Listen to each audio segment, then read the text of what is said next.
Hello friends, welcome back to Code Tonight. In our today's lecture of SQL Server, we will learn about OpenJson function. Now, OpenJson is a inbuilt function provided by SQL Server for parsing the JSON objects.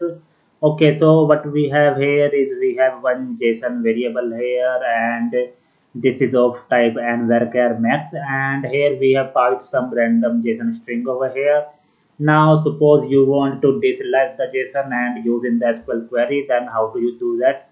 So we have to write select star from OpenJSON, and then we will pass the JSON variable over here, and then after with you have to pass the properties that are available in the JSON data. So here we have color and value properties. So we have mentioned both the properties.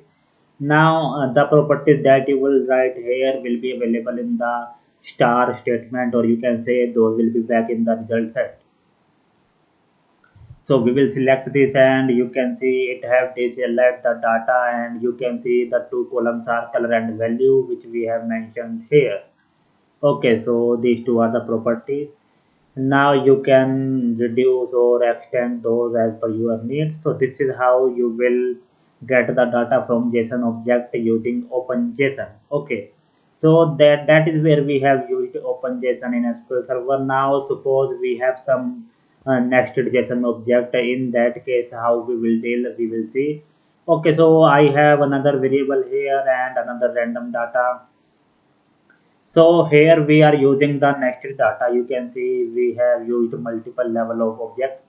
Okay, so now suppose we want to deserialize this object, then what we have to do is this time we will use OpenJSON, and then what we will do is we will pass the JSON data, and then you have to specify which property you want to deserialize. Okay, so $.path means by the first property over here, and then the two is the second property, and length is the third property. So whichever property is in the last, that will be serialized, deserialized.